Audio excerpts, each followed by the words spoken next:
Thank you, everyone, once again for joining us for our next GoAERO expert lecture. I'd like to introduce our CEO, Gwen Leiter, to introduce Tom Zientek.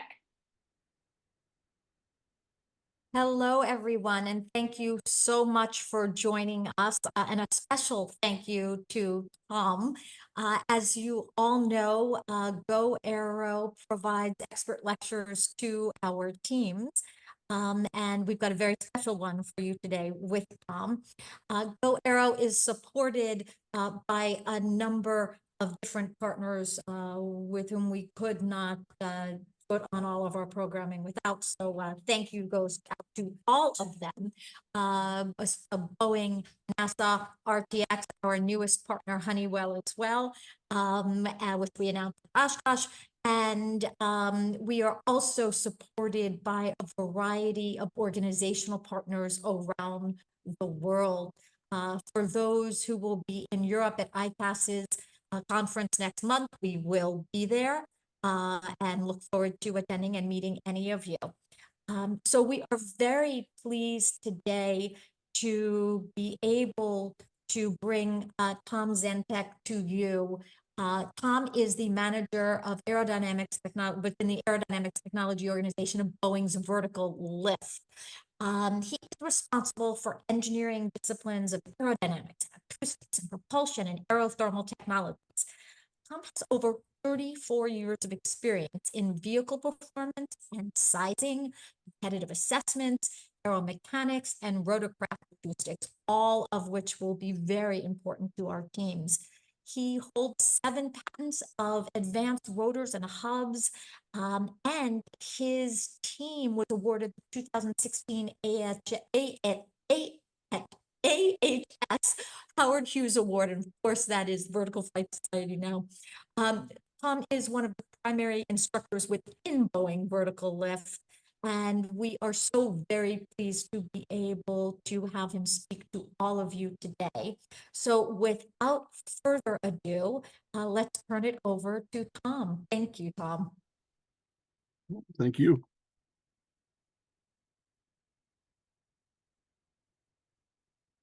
Slideshow mode. Okay, welcome everyone. Today's topic is designing for maneuverability. The emphasis here is on VTOL solutions to your particular aircraft solution. Again, my name is Tom Zientek. I've been with Boeing now for 34 years. I've been involved primarily with sizing and rotor aeromechanics, and so I'll try and share some insights we have when we design vehicles and VTOL solutions for not only regular flight, but maneuverability as well. So in terms of a basic outline, we're going to go through what the definition of the maneuverability criteria is, its aspects including control power and excess energy. We'll also talk about the limitations of vertical lift and edgewise flying rotors are in forward flight, both from stall characteristics and their impact on not only maneuverability, but agility as well. And we have to get into discussion of hubs in this particular instance, contrast the difference between an articulated or a hinged rotor and a rigid rotor. And finally, we're going to contrast some flight architectures and talk about the two main approaches that we have today to doing control for a VTOL solution, which is variable pitch, which most people will be familiar with if they're familiar with helicopter dynamics and flight dynamics, and variable speed, which is now coming to bear with the advent of the urban air mobility vehicles as well as the VTOL solutions. And finally, we'll summarize at the very end here.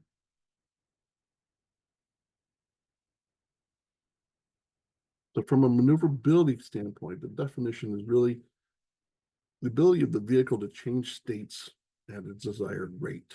Basically, you want to change directions, you want to go up, you want to go down, you want to turn. It's a combination of airspeed and rate that will ultimately yield the load factors that you need to generate to deliver such maneuverability.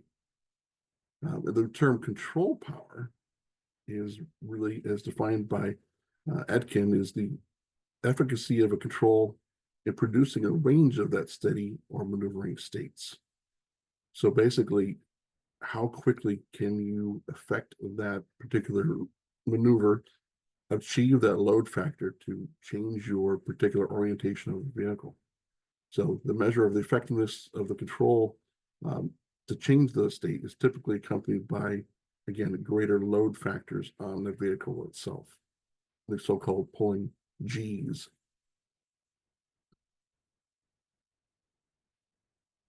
For those of you with airplane backgrounds, this is all too familiar, but I need to review in order to contrast to the vertical solutions, the rotary wing solutions. So here we have an airplane that's doing a symmetric pull-up, right, to change altitude or to maneuver in terms of a dogfight.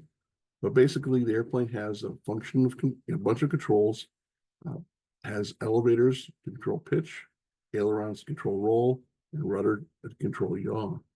Its speed is basically governed by either a throttle and or propeller pitch, depending upon your propulsion solution here. But the way we change that load factor, the way we climb or descend or change the net forces on the vehicle is by changing aircraft pitch attitude. So to change the flight path, we have to supply more than level flight loads.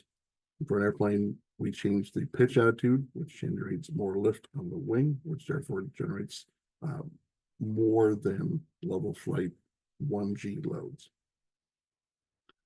For an airplane, one of its issues is at low speeds, because without sufficient airspeed, that wing can no longer deliver additional G's, right? The wing will stall because there's not sufficient dynamic pressure with which to work with. This becomes manifest itself when we look at the so-called VN diagram, or the load factor versus airspeed diagram.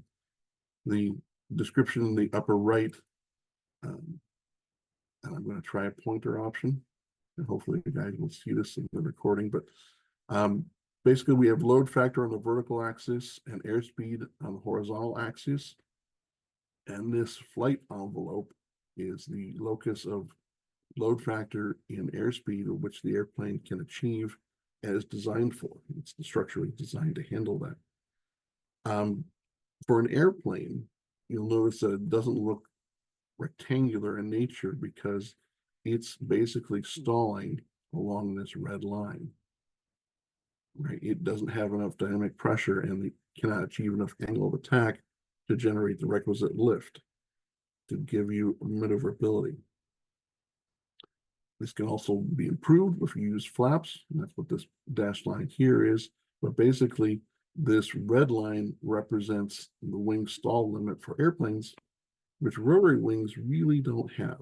The rotary wing, the one shown on the right, is really the green box with a slight red line here cutting off the corner at the high end. So rotary wing vehicles operate differently, and obviously they have to hover because they're vertical takeoff and landing machines. So we have a capability to modulate your thrust to basically achieve higher load factors at the lower speeds, and we're not worried about stall. But at higher speeds, we are basically limited by what we in the industry have called stall, even though it's not the same characteristics. We are not going to fall out of the sky if we achieve stall in this particular region, and we'll get into that. So again, as I said before, airplanes achieve these load factors by changing angle of attack, right? They change the wing's lift by deflecting the elevator, changing the aircraft's angle of attack, which increases the wing lift. Rotary winged vehicles, including helicopters, do the same thing here. When we're doing at higher speeds, we're changing the angle of attack by changing the pitch of the vehicle and generating additional load factor through the rotors. We don't have this advantage, though, at the low airspeeds, right? There's not a tremendous benefit of changing angle of attack down here at the very low airspeeds.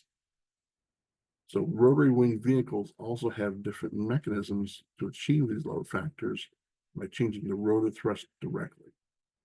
And that impacts the limitations in general of the aircraft. in its entirety. So rotary wing controls are a little bit different than airplane controls, right? Because we have to basically manage our state in hover and extremely low speeds. So the two approaches today are the tried and true helicopter approach, and now the multi-post or distributed propulsion paradigm that's being used today with most eVTOLs here. So for a helicopter, our controls are basically governing how much longitudinal lateral flapping we get from our main rotor, how much tail rotor thrust we have to basically impart a torque onto the aircraft. Our speed is again achieved by changing pitch attitude, right? A helicopter uses the rotor not only for lift, but propulsion as well.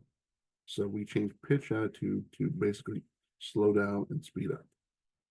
But for climbing and descending at low air speeds, we're changing collective pitch on the rotor blade. We'll get into that in a minute. But basically, we don't need airspeed nor pitch attitude to climb or descend.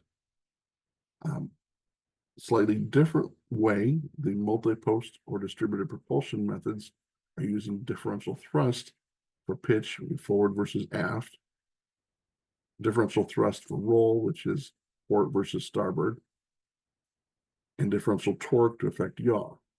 Again, using speed, using pitch attitude to change speed, but also using variable rotor speed now is a different primary mechanism to increase thrust in those low air speeds rather than collective pitch. So what's important to change our orientation for a flapping rotor on a helicopter is in fact that rotor flapping, how much you can achieve, and the distance of the rotor above the CG, because the moments that you generate on the aircraft are proportional to how much flapping you achieve.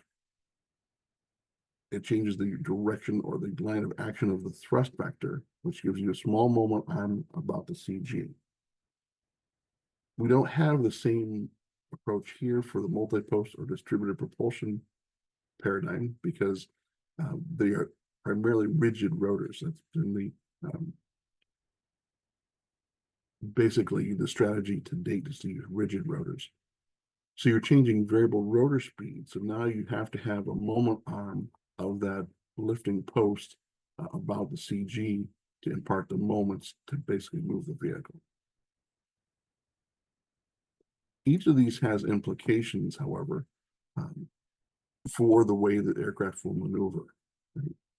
The other part of maneuverability is the fact that you really want to have the most energy available to you to be able to change those states and sustain those higher load factors. So this is directly out of Prouty's small helicopter aerodynamics book. But basically, power is the rate at which the energy can be used, and the greatest power difference between what's delivered by either your batteries or your engine, right, and that which is required gives you the best specific excess power. It basically says you're not limited by power demands when you're in that maneuver. So not only would this particular airspeed be the best endurance speed for the airplane, but it's also going to be the spot where you're going to have the most specific excess power and be able to generate very, very large load factors here. So this plot is a plot of power versus airspeed. These are all the typical components of a helicopter's power contributions. We have the induced power, which is high in hover, the parasite power, which is that overcoming the drag of the airplane, the profile power, which is the drag of that's on the rotor blades, and all these add up to be this total required power curve here, the blue line, for which we compare to what's available on the airplane to be able to leverage that to not only climb, but also to perform maneuvers at a constant altitude.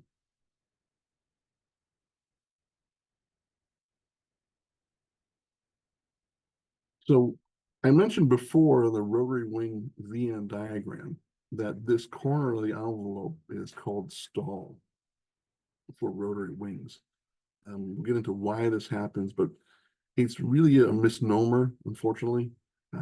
These rotors, these edgewise flying rotors, will have these limitations at high speed, and therefore, basically, it's difficult to trade altitude for speed when you're power limited. But this stall characteristic is not falling out of the sky stall. This is really the occurrence of retreating blade stall that happens on the rotor blade and the high loads that are associated with it. And so we limit the ability of the airplane or the helicopter in this instance to operate at speeds where the control loads are going through the roof. This is one particular cartoon of the behavior of the control loads on a helicopter as a function of airspeed or advance ratio in this particular instance. And they do rise incredibly rapidly once that retreating blade starts to stall. So that's why we termed it stall, even though it's from an aircraft standpoint, it's not going to fall out of the sky type of thing. It's a loads issue. So just to bring you up to speed with some of the terminology, really quickly, we're going to talk about advance ratio, which is simply the ratio of the airspeed to the tip speed of the rotor. Solidity, which is really just a fraction of the blade area to the disc area of the rotor. Our thrust coefficient, CT over sigma, which is the thrust on the rotor divided by the air density, the disc area, the tip speed squared, and that solidity. Blade area in this particular instance is simply solidity times the disc area. We use CT over sigma as an analogy for lift coefficient. Lift coefficient, right, if you went to zero velocity, doesn't mean anything. So to avoid dividing by zero, we use the tip speed in this particular instance. So it's just a simple different measure, but it's very analogous to lift coefficient for airplanes. So when you look at those loads that occur, they are a function of the advance ratio of the particular rotor. So this is typically how it gets mapped, where we plot CT over sigma, or thrust coefficient versus advance ratio. And we have this locus of points, which is for different maneuvers. We have one for level flight, we have one for sustained turns, and we have one for transit maneuvers, which are typically less than 3 seconds here. So that locus of points from the control loads are mapped at different advance ratios to get this general shape of this curve for level flight. So this is typically how we choose to design our rotor systems for either airspeed or maneuvers. Right? It's a loads limitation, or we call it stall boundary. So again, we'd like to start off with a CT over sigma for good hover efficiency of about 0.1. Then if this particular helicopter were operating here, it would have a maximum speed and forward flight of roughly 155 knots over encountered loads, which are greater than what the control system could withstand. But that is a design philosophy. Different manufacturers do it a different way, and so this curve can move up or down depending on that philosophy. You notice the sustained maneuvers have different and higher limitations, and that's primarily because to generate higher load factors in primarily symmetric pull-up, the rotor itself is gaining some benefit from operating with a greater angle of attack. So it's a better flow environment for it, and we'll talk about that in a second. And it's also, you have to generate some moments, and that also helps give you additional lift. So you can see this particular helicopter would be, not a very good maneuvering helicopter at that particular airspeed, achieving just under 2 Gs, right, at this particular airspeed. Helicopters have evolved to operate at constant rotor speed. That's an important distinction here. The collective and cyclic pitch, we'll talk about in a second, provides really sufficient control power. The engine response doesn't directly influence your load factor here. Primarily, there's a long response time for the engine. Not until the advent of FADECs are fully, well, I forget what the acronym is for now.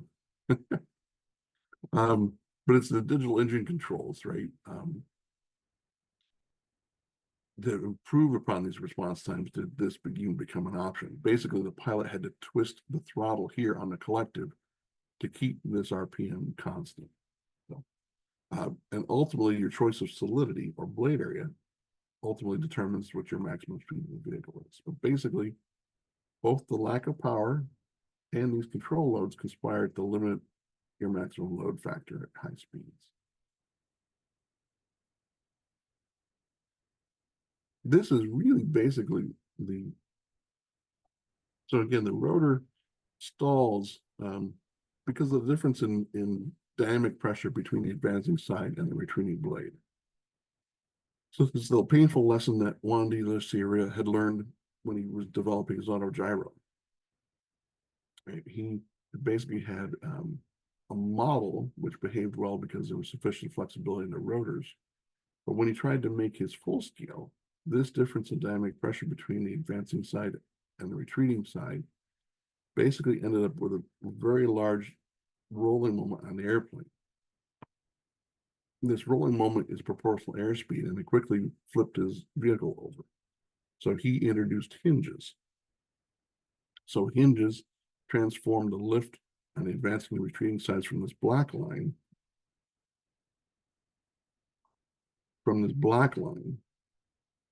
to this light gray line.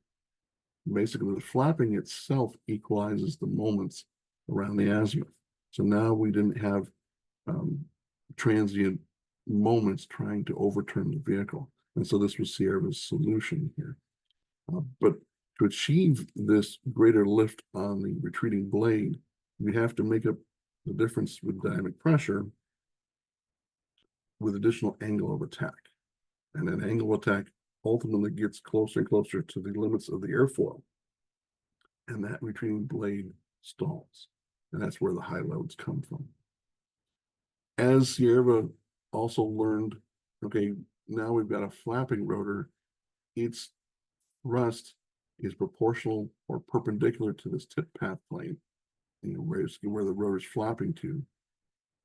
You can now control the vehicle even in hover by controlling the pitch of these blades around the azimuth to change where this is oriented in and of itself.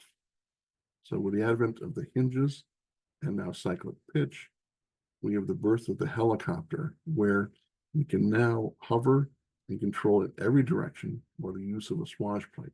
So basically, this gray piece is the non-rotating swash plate that pushes up and down and tilts, and these blades follow that trajectory with a rotating swash plate that changes the pitch of the blade, not only steady or collective modes, but in the cyclic mode as well. That is able to tilt the tip path plane to move in any direction with which you want to go. But it's because this solution occurs that forces the retreating blade stall to occur, which then limits you in forward flight. One of the things that was the side benefit of using variable pitch, of using cyclic control now, was the fact that you got excellent response times to your control inputs. So this is from TN3044, which is basically showing you the change in thrust, in this case CT, as a function of time as the blade pitch is increased very rapidly. And you can see there is not much time lag whatsoever between the instance of the blade pitch and the development of the thrust on the rotor. And in fact, it does overshoot here many times. It is nearly instantaneous response.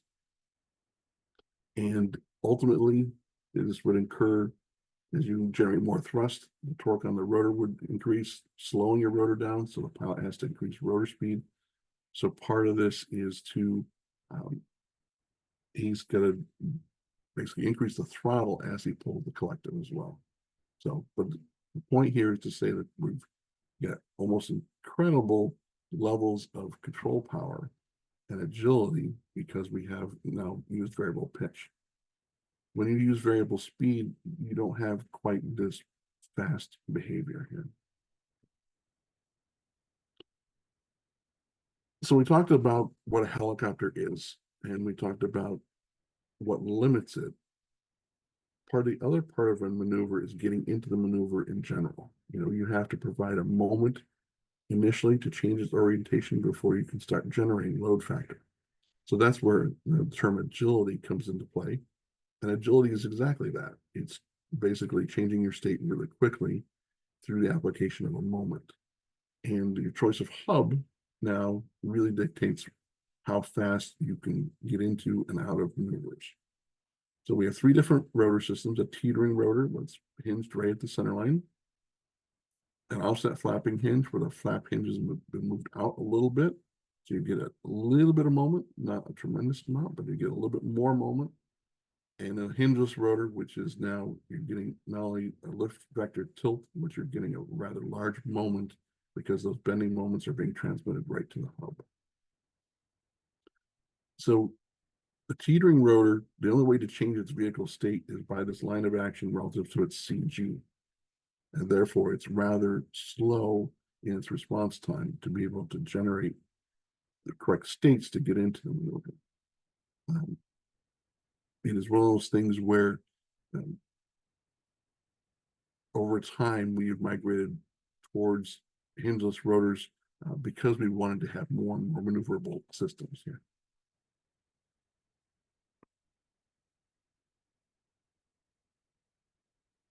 So today, we've sort of taken another stab at the whole vertical takeoff and landing solutions by using what I would call multi-post or distributed propulsion solutions. Is really what the eVTOL and urban air mobility vehicles are now using. In this instance, and this is just an example of a four-ducted solution, is using variable rotor speed and constant pitch rotors that are spaced both longitudinally and laterally about the CG to provide the requisite moments to the aircraft. There are significant differences relative to the helicopter. Number one is you can't mechanically drive the rotors now. You have to choose either electric, pneumatic, or hydraulic solutions because there's no good way to change the speed of an individual rotor in sufficient response time to give you good control. Unfortunately, if you do an electric motor solution, it is significantly heavier than a mechanically driven solution that uses transmission. Second of all, in this instance, you give up on auto rotation. It's not possible with these vehicles to do auto rotation. One of the problems is when you lose complete engine power and you start to descend, the rotor will basically stop very quickly because the blade is now at the wrong pitch attitude for the inflow that's coming up through the rotor. So one of the first things that a pilot has to do with auto rotation is drop collective to get the blades in the right orientation so that the aerodynamics itself can still spin the rotor. Now, the other part of it is that in that particular all engines out situation, the rotor speed decay, you really want to give the pilot as much time as possible to drop collective and react. And so you want a lot more inertia, right? You want increased rotor inertia, but response time for this particular solution, where you're trying to do variable rotor speed, you really benefit from lower rotor inertia. So they really are at opposite ends of the spectrum here. So achieving auto rotation with a variable rotor speed solution is really not possible. And then the last one is that now these rotors running edgewise are often operating with lift offset, especially if they're a rigid rotor. And we'll talk about what lift offset is here. Lateral lift offset is really a measure of the net rolling moment produced by the rotor. So if you look at the disc here, velocity is coming in from the front here, and the lift naturally wants to migrate towards the advancing side. Remember, you saw the difference in velocities and therefore dynamic pressure in the previous chart. And we measured that center of lift in terms of percent of that radius, and that's the lift offset. In this particular instance, this is a lateral lift offset. Simple equation, it's just rolling moment divided by thrust times the radius. There are many ways to configure an airplane to do it. You can do coaxial, you can do tandem, you can do single with the rotor and the wing. There's many, many ways to do lift offset. But basically also recognize that your solution, if you're running edgewise, will also be operating with lift offset. One thing to note that lift offset does not equal hinge offset, though. So hinge offset is basically the span-wise distance that the flap hinge is from the center line. So this, again, is primarily multi-bladed rotors. It's difficult to use a hinge that's at the zero at the center line of the shaft. So there's some offset. This will generate some moments for you as well, but flap hinge offsets are not lift offsets.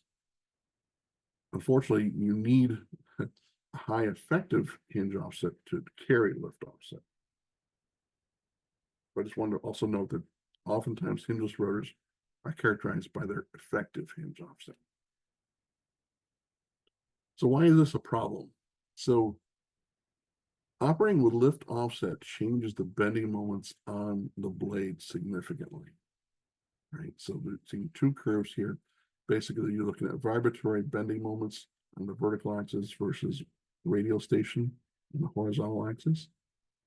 The blue curve is the typical one for a hinged blade, where you've got the moments basically going to zero because you have a hinge, right? It's free to flap. You don't have the same behavior with a hingeless or rigid rotor. Basically, it's the green curve where the bending moments rise rather dramatically towards the root. So this is ultimately what will limit your particular operation of these lift offset rotors. Again, one thing to note is you cannot operate with lift offset. If you're looking to do that, you cannot operate with lift offset if you have the hinge blade, right? Your moments go to zero here. Okay, so how does this play out? So when you're using variable speed operation, fixed pitch, right, your rotor speed has to decrease with forward flight, right? To keep your vehicle aloft, you're going to generate way more lift than you need if you don't drop your RPM. Lift offset, though, is a function of advance ratio. So these are predictions of percent lift offset as a function of advance ratio for all the RPMs associated with this particular solution here. And you can see that basically it's fairly linear, right, with advance ratio. Right? There's not much variation here whatsoever.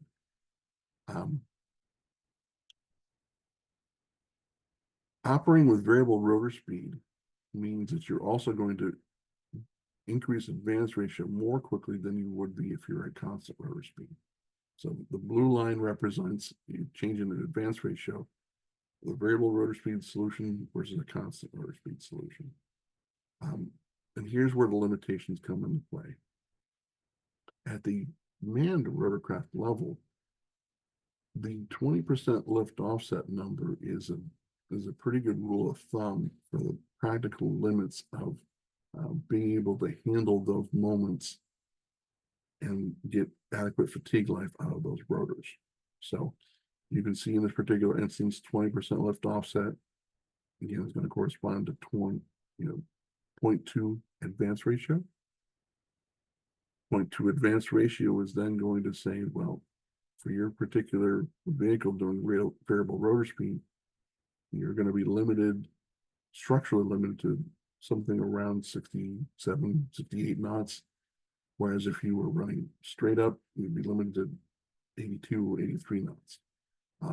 Again, either way, these limitations on the blade will severely limit your maximum speed. So now lift offset operation is avoiding the retreating blade stall issues, right? The blade is not going to stall because you're not even worrying about that retreating blade. But now you have another limitation coming into play, which is basically the vibratory moments happening on the blade, of which this is primarily 1 per rev on a blade. And those limitations will ultimately limit your flight envelope. And so now your VN diagram will have different limits associated with now the bending moments of the blade instead of the control lanes. So for vertical landing, vertical takeoff and landing aircraft using propellers or rotors running edgewise, you have some fundamental choices regarding your configuration. Number one is, do you want to have auto rotation, right? Do you want to have this vehicle able to achieve auto rotation? In that instance, you need to have variable pitch, and you can benefit from having much higher rotor inertias. For generating low factor at low speeds, you have a couple options, right? The variable pitch is nearly instantaneous response, but you're going to now be limited by control loads at the high advance ratios. With variable speed solutions to achieve load factor at your low speeds, you're not going to be limited by blade loads. And you also eliminate your mechanical drive options. So now you've got to do a slightly different power transmission architecture. Do you want to operate with lift offset? If you do nothing and you don't control it, you will operate with lift offset on a rigid rotor. You do need a rigid rotor, though, to operate with lift offset. You can manage the lift offset if you have variable pitch in your solution. All right, you can change cyclic pitch to basically manage how much lift offset. And like you said on the previous chart, maybe we don't achieve 20% lift offset by 80 knots, but we manage it that we get 20% at 160 knots. You can do that if you've got cyclic pitch on board. When you're operating with lift offset, you also have to be careful about your layout of the rotors and which direction they're spinning. Because now because you have a very large net moment, again, that's that net moment that Sierra experienced when developing this autogyro. You need to lay those out appropriately so we can cancel those net moments that are applying or operating on your aircraft. And finally, the last choice is really looking at your rotor hubs configuration. Do you want it to be articulated with its implications? If it's articulated, now you're going to have retreating blade stall questions. Or do you want it to be hingeless or rigid? Now you have to worry about lift offset and managing lift offset as you go through your particular flight envelope.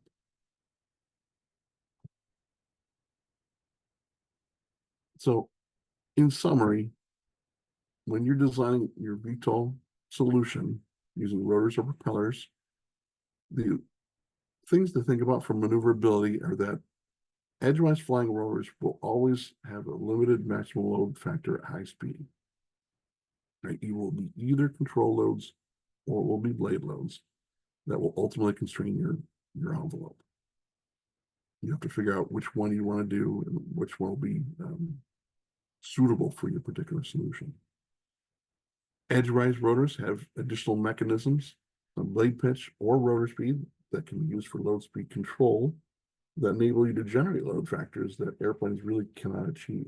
That's one of their primary benefits. Certain sizing criteria, like auto rotation, can in fact eliminate entire flight control architectures. Right? This is something to think about when choosing your particular solution. Variable rotor speed architecture does in fact eliminate mechanical power transmission, which today is currently the lightest solution. So as you're struggling to get off the ground, you might want to think about your empty weight fractions, whether you've got the right solution. And ultimately, operating with lift offset requires really proper choices of the direction of rotation of your rotor and the rotor placement relative to your aircraft CG to achieve a net zero aircraft moment, even in steady level flight. So that's the material I have today. I wish you best of luck in your solutions and trying to achieve a solution for the GoAERO prize here. And thank you so much for your time.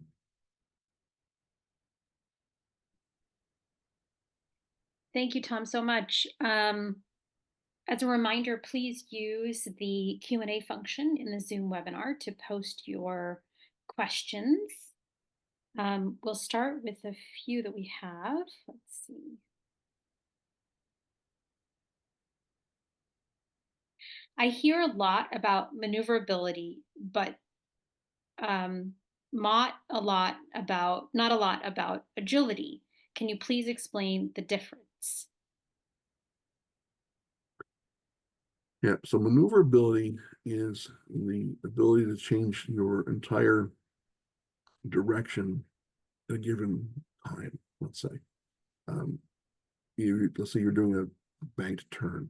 You want to turn 90 degrees to your direct of flight path. You'll need a certain load factor to get to that state, that heading in a certain amount of time. And you're going to need that load factor. That's the maneuverability piece. The agility piece is how quickly you can get into that state, right? So if you have a very large, let's say, heavy aircraft with lots of inertia, you may not be able to generate sufficient moments to get into the state to generate the load factor very quickly. And that's the agility part. Agility speaks to how quickly you can get into that state.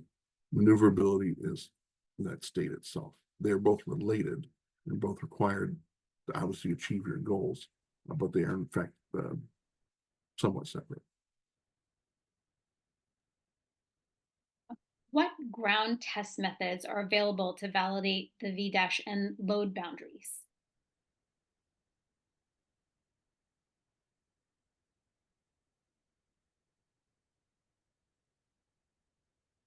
Well, the limitations on the VN diagram are really coming, you could come up from those from a wind tunnel test. That VN diagram has many, many uses. One of the primary uses is to give to the structural designers of your airplane, so that make sure all the airframe and all the other pieces can hold up to those load factors. You really need flight, though, to do that ultimately. There are inertial loads that you cannot do on the ground, but you can find your stall boundaries and you can find your control load limitations in a wind tunnel test. But yes, you ultimately need to demonstrate that in flight.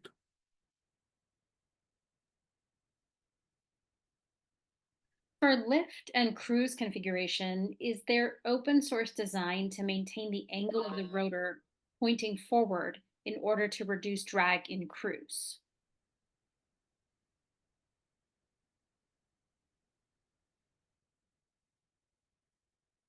There are a couple of ways to do that. One is obviously you could tilt the rotor slightly forward.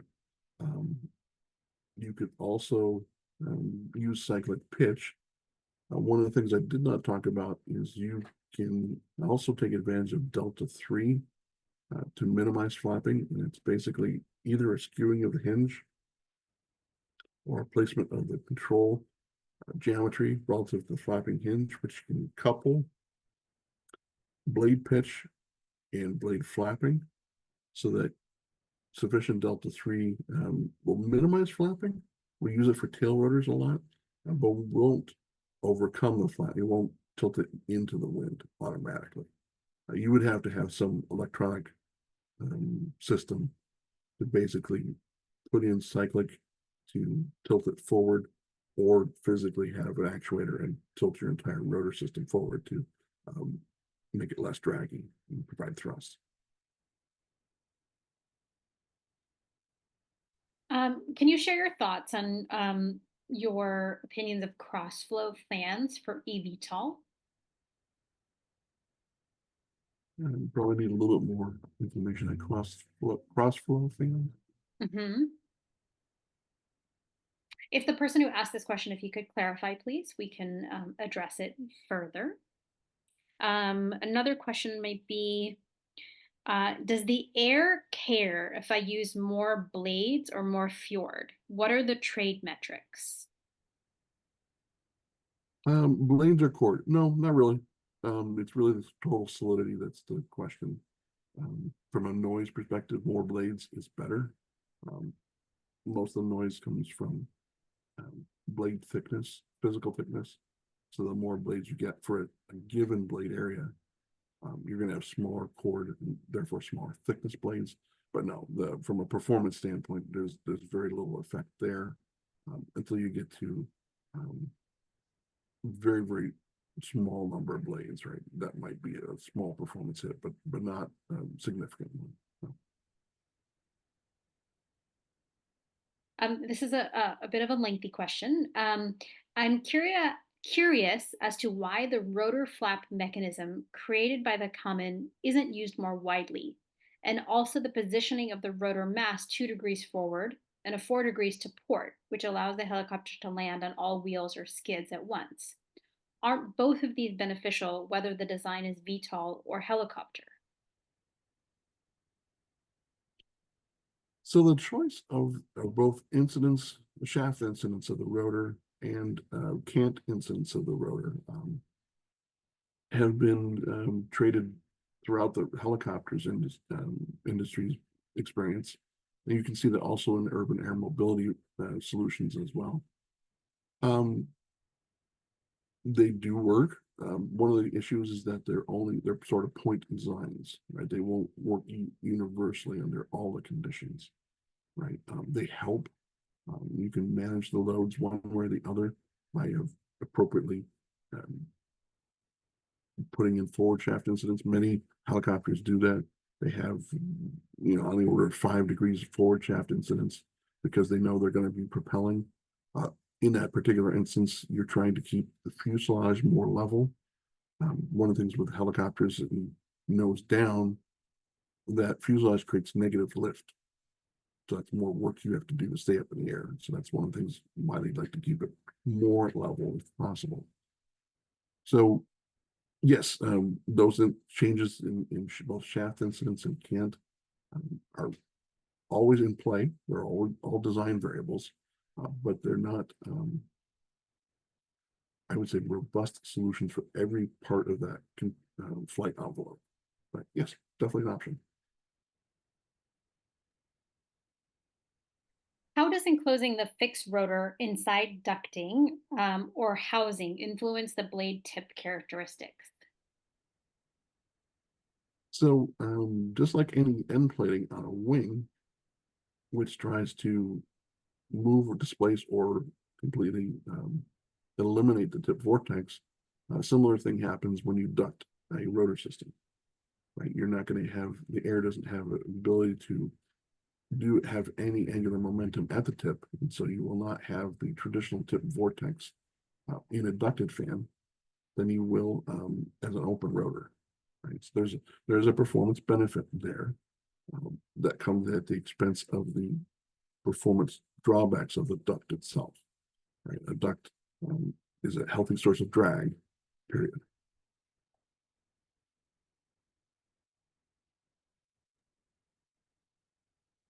Approximately what percentage of drag is attributed to the rotors being exposed in forward flight?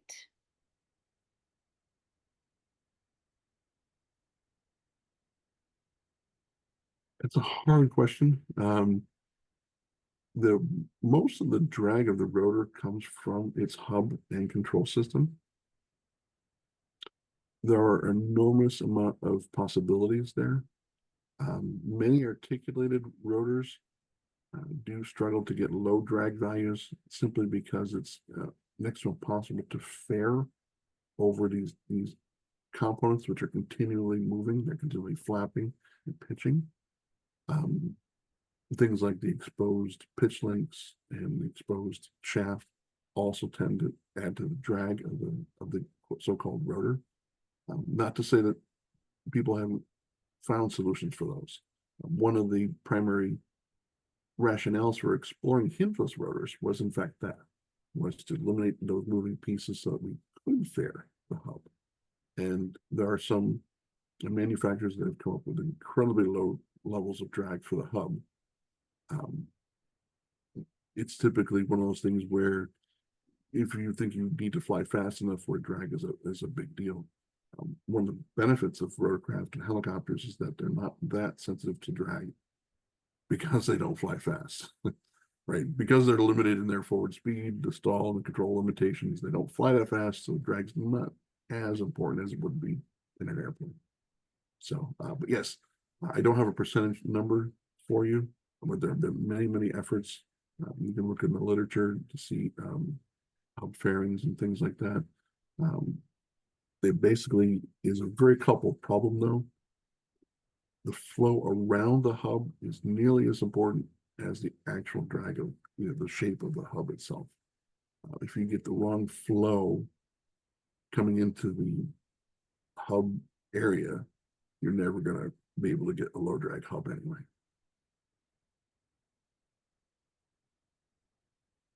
Tom, another question is rotor prop solidity costs weight. How do I know if I'll have enough, and what are the risks of too little? The risk of too little is exactly what we talked about, where your loads are just going to blossom so high because it's struggling to lift at your maximum speed. Too little also didn't show hover benefits here, but your hover efficiency has a peak at one combination CT over sigma. I, as a rule of thumb, generally use the CT over sigma 0.1 as that rule of thumb. So decreasing solidity, which means you push your thrust coefficient higher and higher, gets your helicopter, gets your rotor and hover closer and closer to stall. It won't stall per se, but you're starting to lose efficiency. You're really on this so-called backside of the curve. It's not fantastic to operate there, but many designs have, in fact, chosen that level of CT over sigma well past 0.1. But you can see from that stall boundary chart that you're going to limit the maximum speed to very low air speeds if you're operating at edgewise mode here. Obviously, if you're tilting these rotors, and I didn't talk about that because there's less and less limitation on a tilting rotor than there is on an edgewise flying rotor. That would eliminate that choice, and you can deal with almost any choice of solidity there.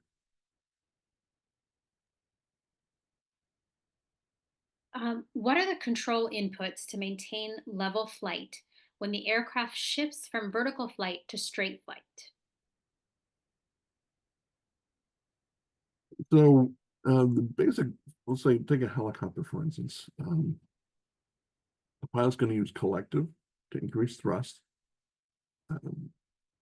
Once he gets hovering, he's going to use cyclic pitch to change the orientation of the rotor to flap forwards. With that moment about the CG, the aircraft is also going to now nose down. So now the aircraft, in fact, is pointing forward. And now he's got to increase collective because he would, again, start to fall. So he's got to pull a little bit of collective to increase the thrust. But basically, you're pushing your cyclic forward to generate your tip path plane into the wind, basically. There are some other aerodynamic phenomenon that happen with the wakes that require you to put in some lateral stick at that point to maintain level roll attitude here. But basically, once you start getting faster, where you saw the power drop off, now the demands of the collective come down. Right? So you're going to actually drop collective as you come into that bucket speed that you saw on that specific power chart.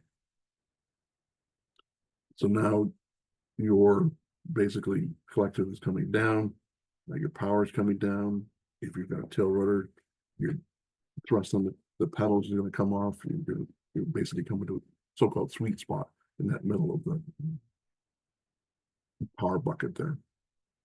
I don't have exact numbers. Each one is different. Same thing would happen you saw with the variable speed. You have to decrease rotor speed to get there, but then you have to pitch your vehicle over to provide propulsion. If you have a separate propeller on these on your solution, that avoids the tilting over. So that's a very different mode of operation, and that's where you would just simply As you start getting faster and faster, you would have to lower your collective or drop your rotor speed as you increase the pitch or speed of your propeller.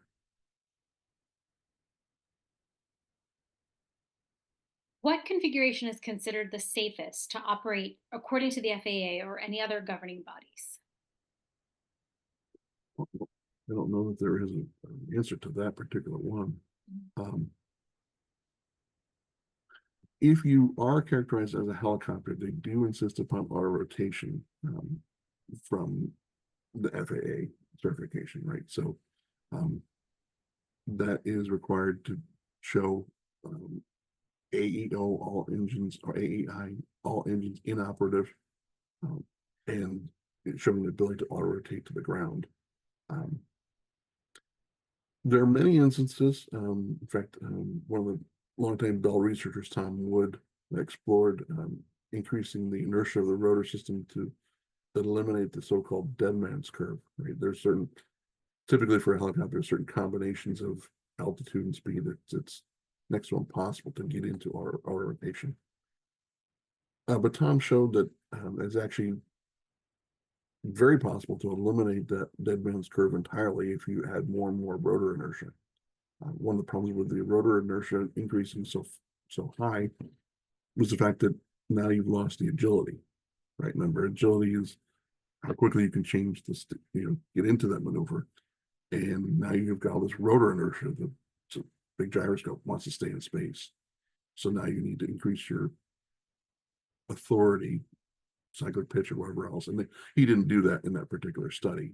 I was curious as to whether he could have.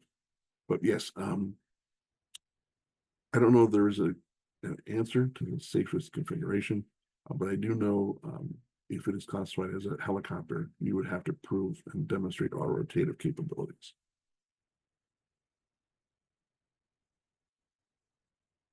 So we'll quickly take one last question, and for any other remaining questions that we're unable to answer, if anyone is posting, please join us at the forum at herox.com/GoAERO to post your questions, and we'll be sure to follow up with Tom for responses there.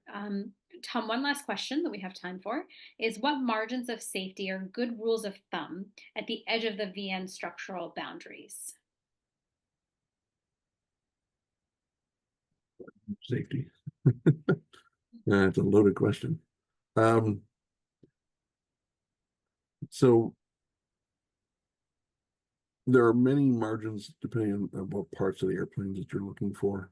I don't have a pat answer for that particular question. In aerospace, obviously, to get off the ground, especially as a vertical takeoff and landing machine, we're always working with very small margins because we can't afford to wait.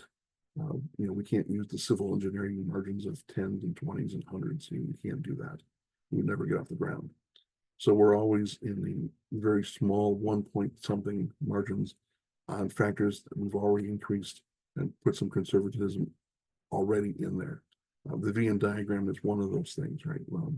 You see how most of the time it's at 3 Gs or maybe 3.5 Gs, even though you saw from the stall boundary chart, the helicopter can't really generate the 3.5 Gs very readily. So, but the airframe and everything else is still designed for those. So that's a form of margin, but it's not a formal margin either. So unfortunately, I don't have a good answer for you. I don't have a rigorous answer to provide to that particular question. But yes, one of the most important things is understanding the loads on your particular configuration, because that's ultimately going to determine those margins that you have throughout the entire vehicle itself. Hey, thank you so much again, Tom. We really appreciate your time and all of the incredible knowledge you've provided here. As a reminder to everyone participating, the recording of the webinar will be available again on herox.com/GoAERO. If you have not already registered for the competition, please go ahead and do so that you can hear about our next upcoming lectures. We have one in 2 weeks. and then one the following week with the FAA. So we look forward to your participation in those as well.